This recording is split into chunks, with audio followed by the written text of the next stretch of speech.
Graça e paz, igreja. Mais uma vez nós estamos reunidos em mais uma quarta-feira doutrinária com esta oportunidade de juntos aprendermos uma porção da palavra do nosso Deus. E hoje, irmãos, finalizando o capítulo 15 do livro de Atos dos Apóstolos e aqui dos versículos de número 36 até o versículo de número 41 e também, irmãos, o início de um novo ciclo na vida aqui da Igreja do Senhor Jesus. Nós vimos, irmãos, ali anteriormente, a primeira viagem missionária ali do apóstolo Paulo, né? Ele viajando com Barnabé, de Atos ali capítulo 13 até o capítulo 14, quando Paulo e Barnabé, eles foram enviados, né, pela igreja ali em Antioquia até as cidades da Galácia e na Ásia Menor. Hoje, irmãos, nós iremos entrar na segunda viagem missionária, Atos capítulo 15, a partir do versículo 39 até Atos capítulo 18 e o versículo 22, irmãos, quando aqui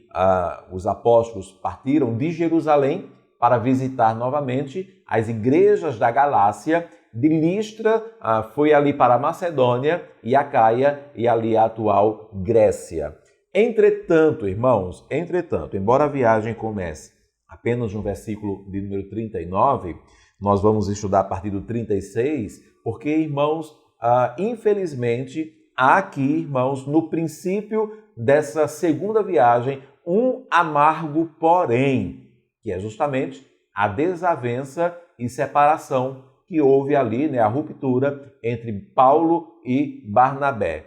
Então, irmãos, vamos fazer a leitura do texto. No versículo de número 36, está escrito, irmãos, que alguns dias depois, disse Paulo a Barnabé: voltemos agora para visitar os irmãos por todas as cidades nas quais anunciamos a palavra do Senhor para ver como passam.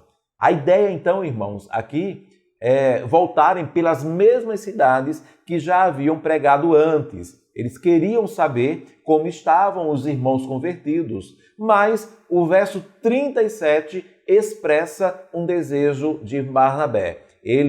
Barnabé, queria que João Marcos fosse junto novamente ali, né, com eles, né, nessa segunda viagem. Apenas lembrando, irmãos, que na primeira viagem missionária, João Marcos estava com eles, estava com Paulo e Barnabé. Entretanto, em Atos 13, ali, irmãos, nós somos informados que João Marcos, ele apartou-se deles no início da viagem e retornou para Jerusalém. Vimos ali, irmãos, que o apartar teve uma conotação de abandonar, né? João Marcos, ele teria abandonado Paulo e Barnabé. Seria como o nosso deixar na mão, né? João Marcos, ele deixou na mão a Paulo e a Barnabé. Tanto que lá em Atos 13, como também aqui em Atos 15, Lucas, o autor deste livro, ele não revela o motivo desse abandono. E aqui, quando estão se preparando para a segunda viagem, Barnabé nitidamente quer dar mais uma chance ali, né, a João Marcos, dar uma segunda chance para ele. E detalhe aqui, irmãos, é que como nós o sabemos, né, Barnabé, ele era família ali, né, de João Marcos, ele era primo de João Marcos. Mas Lucas, o autor, ele deixa bem claro a opinião contrária de Paulo e também, irmãos, o motivo dessa opinião contrária. O versículo 15, 38. Mas Paulo, ele não achava justo levarem aquele que se afastara desde a Panfilha, não os acompanhando no trabalho. Então, Paulo, literalmente e de forma direta, ele expõe a sua insatisfação àquela ideia. E ele deixa claro, irmãos, que João Marcos, pelo motivo não revelado por Lucas, os deixou na mão, né? Ele afirma, aquele que se afastara, não os acompanhando ali no trabalho. E daí, irmãos, a partir disto, ocorre algo inesperado. Paulo e Barnabé, eles separam-se. E não apenas isso, mas houve uma grande desavença. Atos 15, 39a. Houve entre eles tal desavença que vieram a separar-se. Primeiro, irmãos, nos lembremos de tudo que esses dois homens passaram juntos, Uma amizade surgiu entre eles. Barnabé, ele foi aquele que acolheu a Paulo, pondo-o ali debaixo das suas asas. Quando os apóstolos questionavam a conversão de Paulo, Barnabé foi aquele que o defendeu e o acolheu. Foi Barnabé que foi buscá-lo depois de 10 anos ali de afastamento. E os dois viveram muitas aventuras na primeira viagem missionária. Lembremos, inclusive, que no último texto, na última semana, quando surgiu ali a discórdia sobre a circuncisão dos gentios convertidos, Paulo e Barnabé, eles estavam juntos na mesma opinião. Eles se uniram contra os opositores. Agora, eles estavam se separando por pensarem diferente. E que coisa mais triste, irmãos? Que coisa assim, realmente inesperada.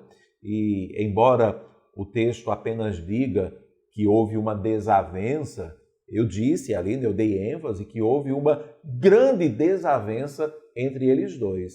No original, irmãos, a palavra para desavença usada aqui vem do grego paroxumos, que é melhor traduzida por uma febre alta ou uma profunda discórdia, uma profunda discordância.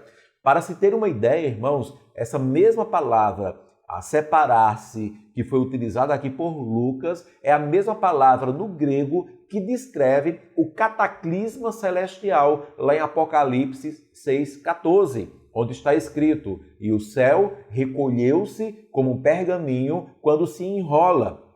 Então, todos os montes e ilhas foram movidos do seu lugar, foram separados, Então, esse movidos, esses separados, é a mesma palavra ali usada por João, que foi usada também por Lucas. Então, pelo peso da palavra aqui escolhida, ou das palavras escolhidas por Lucas, sabemos que a discórdia ela foi muito acalorada, irmãos. O versículo 39b finaliza ali sacramentando esse racha que houve entre esses dois homens. Está escrito que então Barnabé, levando consigo a Marcos, ele navegou para Chipre. Barnabé, ele levou consigo o seu primo Marcos, o seu primo João Marcos, numa viagem missionária à ilha de Chipre, que era justamente a terra de Barnabé. E isso também, irmãos, fornecia uma oportunidade para Barnabé encorajar o jovem João Marcos. E o versículo 40 diz que Paulo, ele tomou a Silas, como seu companheiro de viagem. Lembram que no texto passado, quando eles retornam ali de Jerusalém, eles trazem consigo 2 homens, um deles era Silas, e Silas permanece naquele local. Silas, então, se torna o companheiro de viagem de Paulo. O versículo 40 está escrito que mais, começa inclusive com essa expressão, mais, como diz, Barnabé tomou uma atitude, mas Paulo, ali de forma contrária, Paulo, tendo escolhido a Silas, partiu ali encomendado pelos irmãos a graça do Senhor. E o versículo 41 apontou então o itinerário ali de Paulo e Silas. Está escrito, e passou pela Síria e Cilícia, confirmando as igrejas. Na Síria e Cilícia já haviam igrejas implantadas, igrejas formadas por crentes gentios, que precisavam ser informados sobre os resultados do concílio, aquele concílio que aconteceu tratando do problema da circuncisão. E assim foi então, irmãos, o início da segunda viagem missionária, Como eu disse, um momento importante na história da igreja, ali da igreja primitiva, e importante no que diz respeito a missões, mas com um amargo porém. 2 homens iriam para um mesmo lugar, um mesmo objetivo, um mesmo campo, mas aí eles discordaram e separaram-se e cada um foi para campos diferentes. Bem, irmãos, então nesta noite, como podemos bem perceber, o tema proposto para nós, para a Igreja do Senhor Jesus, à luz desse texto da palavra do nosso Deus, é um tema bem delicado, né? Muito delicado. Precisamos salientar que, irmãos, às vezes, surgem divergências entre crentes, né? E surgem divergências entre crentes que amam ao Senhor. E surgem divergências entre crentes que amam ao Senhor e que também amam uns aos outros. Isso, assim, irmãos, eu ouso dizer que é algo inevitável, acontece, né? Acontece. Nós lutamos para não acontecer, mas em dado momento isso vai acontecer. E quando elas surgem, quando as divergências elas surgem, se não podem ser solucionadas, né? Se as divergências, as discordâncias que surgirem, elas não podem ser solucionadas, então, irmãos, eu acredito que aqui podemos tirar algumas lições para nós. Primeiro, irmãos, é melhor desistirem de convencer um ao outro. Do contrário, irmãos, será apenas uma briga e uma discussão, sabe? Um debate, assim, infindável, irmãos. E feridas profundas podem ser criadas, né? Aqui, irmãos, vale uma observação. Obviamente, irmãos, que aqui, irmãos, se trata de divergências do mesmo teor que o texto aqui apresentou, irmãos. Aqui, irmãos, não é nada de cunho doutrinário, irmãos, nada de cunho pecaminoso, né? Que Paulo estava indo de encontro à palavra de Deus, à vontade do Senhor, ou o próprio Barnabé, e aí um se levantou contra o outro. Não, irmãos. Mas, se fosse de cunho doutrinário, a divergência, a discordância, então, irmãos, discordâncias de cunho doutrinário cessam-se pelo crivo da palavra. Ou deveriam se cessar pelo crivo da palavra. Se discordâncias não podem ser solucionadas, em segundo lugar, então deixa, né? Dá um tempo para que Deus opere a sua vontade na vida de todos os envolvidos. Quando as divergências dizem respeito à opinião pessoal e não doutrinária, então eu lhe digo, é melhor abrir mão dela para manter a paz, irmãos. Aí mantendo-se aquilo que lhe incomoda ou apontando para algo doutrinário que não esteja sendo observado, então, eu lhe digo, irmãos, é melhor apartar-se para não mais divergir. No caso aqui em questão, Paulo e Barnabé, eles acharam por bem separar-se, né? Lembra muito, inclusive, irmãos, o ato de sabedoria, né? Mas também um ato de desprendimento ali de Abraão, lá no Gênesis, capítulo 13, versículo 8 e o versículo 9. Ali está escrito que disse Abraão a Ló, não haja, né, contenda entre mim e ti. Só lembrando, né, que Ló era ali um sobrinho de Abraão e eles caminharam juntos, né, eles viviam juntos, né? E em dado momento Abraão disse, olha, meu sobrinho Ló, que não haja contenda entre eu e você, entre mim e ti, e entre os meus pastores e os seus pastores, porque somos parentes chegados. Acaso não está diante de ti toda a terra? Peço-te, disse Abraão, que te apartes de mim. Se separes de mim. Se fores para a esquerda, eu irei para a direita. Se fores para a direita, eu irei para a esquerda. Ou seja, irmãos, é delicado, irmãos. Olha, é muito delicado.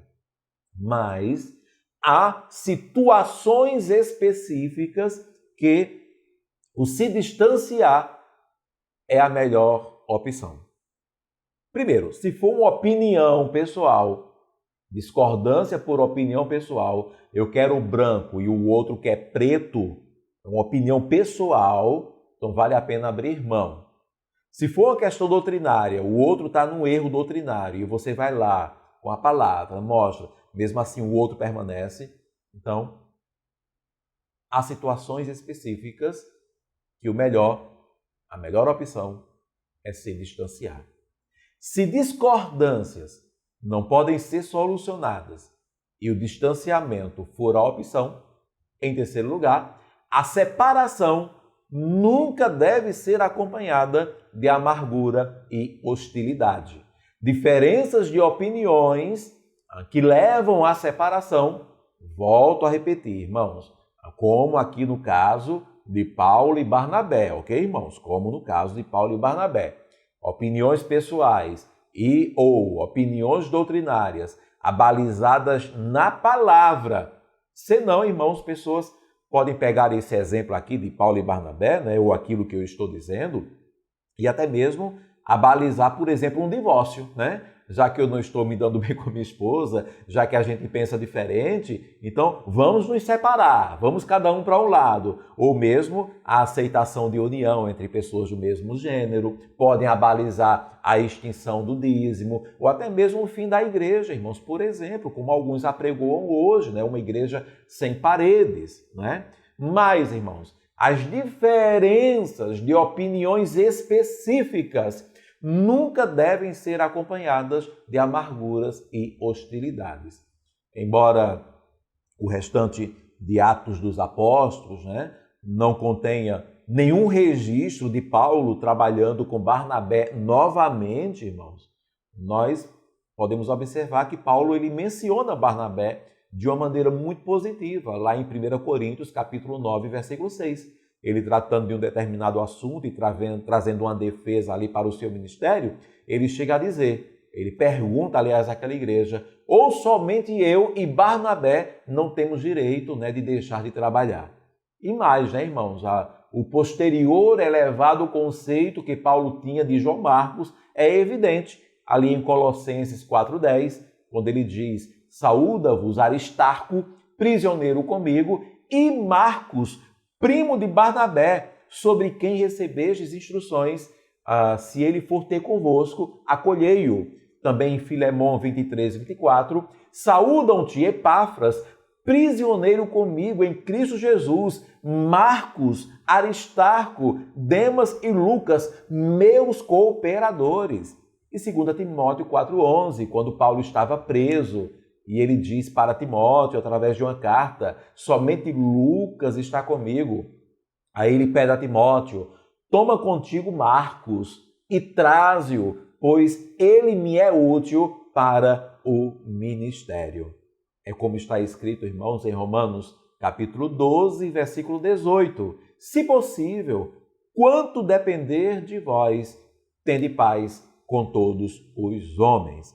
E se discordâncias não podem ser solucionadas e o distanciamento for a opção, em quarto lugar, sempre deverá ser separar para continuar, né? Porque tem muitas pessoas que ali entristecidas, decepcionadas, se separam, se distanciam e se distanciam até de Deus, até do Senhor Jesus, né? Mas aqui, irmãos, tanto Paulo quanto Barnabé, eles continuaram os seus trabalhos na causa do Senhor, inclusive com sua bênção e também com sua graça.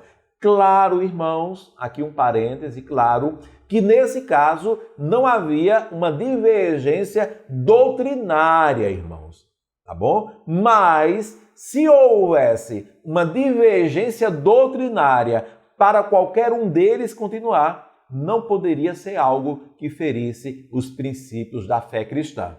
Por exemplo, irmãos, a divergência doutrinária de igreja para igreja, né? Então, tipo, nós, enquanto igreja, batizamos ali, não é, por aspersão. Mas há uma igreja, como a Assembleia de Deus, que ela batiza ali por imersão.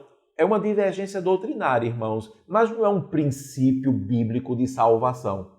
Entendeu, irmãos? Há uma diferença. Nós estamos caminhando em igrejas separadas, mas somos todos um povo de Deus, de Deus. Não é o caso de alguém se separar doutrinariamente porque não acredita que Cristo ele veio em forma humana. Aí, irmãos, é uma divergência doutrinária que fere um princípio da salvação. Porque João vai dizer que aquele que declara que Jesus não veio em forma humana, em carne, este é o espírito do anticristo. Ok, irmãos? E eu estou dizendo, então, com isso, que no final, a separação, então, entre Paulo e Barnabé foi uma bênção, já que antes eles iriam para um único campo missionário.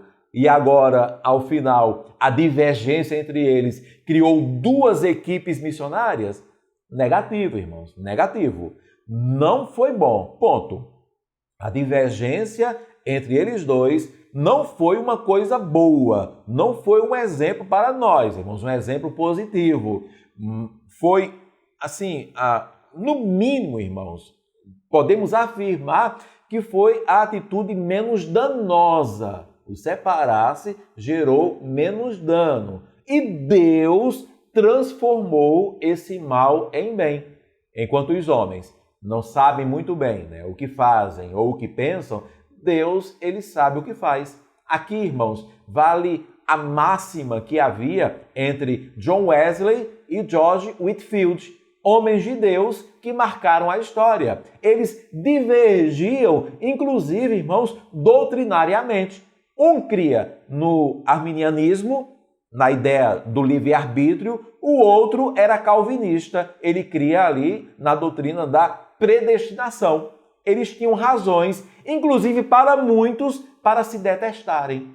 Mas mesmo assim, os dois diziam que o que nos une é muito maior do que aquilo que nos separa. Eles tinham ministérios distintos, mas eram amigos pessoais, irmãos. Podemos então concluir que esse episódio amargo, ele vem para nos mostrar a humanidade que havia nesses homens de Deus, irmãos. Mas também vem para nos dar exemplo de como trabalhar as divergências que podem surgir entre nós.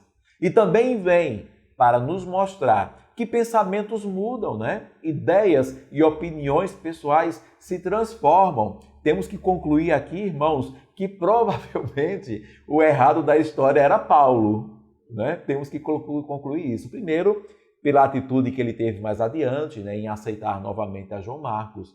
E ainda que Lucas não revele o motivo da separação em si, não é? O que João Marcos havia feito para afastar-se naquela primeira viagem, parece-nos, irmãos, que Barnabé ele tem a mesma atitude para com João Marcos, que sim, era sua família, era seu primo, mas longe aqui o nepotismo, irmãos. Por quê? Porque lá atrás, 10 anos antes, ele fez o mesmo por Paulo, que não era nada dele, não era parente dele. Quando todos estavam com medo de Paulo, rejeitando a Paulo, quem foi que abraçou a Paulo? Quem foi que ficou com ele? Barnabé, irmãos. Então, esse texto vem também para nos mostrar que pensamentos mudam, ideias e opiniões pessoais se transformam. Aqui Paulo, ele não quis João Marcos. Lá na frente, na sua velhice, ele diz, olha, Timóteo, me traz João Marcos, porque ele me é útil para o ministério. E mostra, irmãos, principalmente, que Deus, ele sempre aplicará sua vontade por meio de seu povo. Aleluias, irmãos. Então, que Deus, ele nos ajude sempre, né? Eu sempre vibro, irmãos, diante de um texto desse da palavra do Senhor, porque convenhamos, irmãos, se nós fôssemos Deus, a gente escondia isso debaixo de um tapete, não mostrava para ninguém. E a palavra revela, né, irmãos? Então, que Ele nos ajude sempre, irmãos, e que havendo divergências entre nós, irmãos, que saibamos administrar, irmãos, sem necessidade de separar-se, mas que seja sempre, que seja o melhor para o Evangelho do Reino de Deus. Que o Senhor nos abençoe, irmãos, que haja paz entre nós. Oremos ao Senhor. Pai, muito obrigado, Deus. Louvamos o Teu nome pela Tua palavra, que é viva, que é eficaz. A Tua palavra, Deus, que é tão sincera, Senhor, que nos revela acontecimentos que, prestando atenção, Senhor, a eles, nós podemos ver aqui a humanidade presente, Deus. O quanto que homens, né, que nós admiramos tanto, também falhavam, Senhor. Tinham pensamentos contraditórios, Deus, e até mesmo ali debates acalorados, como acontece nos dias atuais. Isso nos ajuda, Deus, a vermos que, de fato, a Tua palavra ela pode ser aplicada também nas nossas vidas. Ajuda-nos, ó Deus, para que, diante destes exemplos, possamos até mesmo evitar, Senhor, as discordâncias, as divergências, mas havendo entre nós, ó Deus, que sejamos sábios, que em Cristo Jesus possamos, à luz da Tua palavra, sempre buscar o melhor caminho. Ajuda-nos para que em tudo o Teu reino, Deus, a pregação do Teu evangelho, da Tua palavra, não venha pagar um preço, Senhor, mas que seja propagada, Deus, para a glória do Teu nome, Senhor. Em nome de Cristo Jesus, nós oramos assim e clamamos para que esse texto seja aplicado nas nossas vidas. Muito obrigado, Deus, por mais este encontro, por esta quarta doutrinária. Muito obrigado, Senhor. Em nome de Jesus. Amém. Que Deus nos abençoe, irmãos. Paz.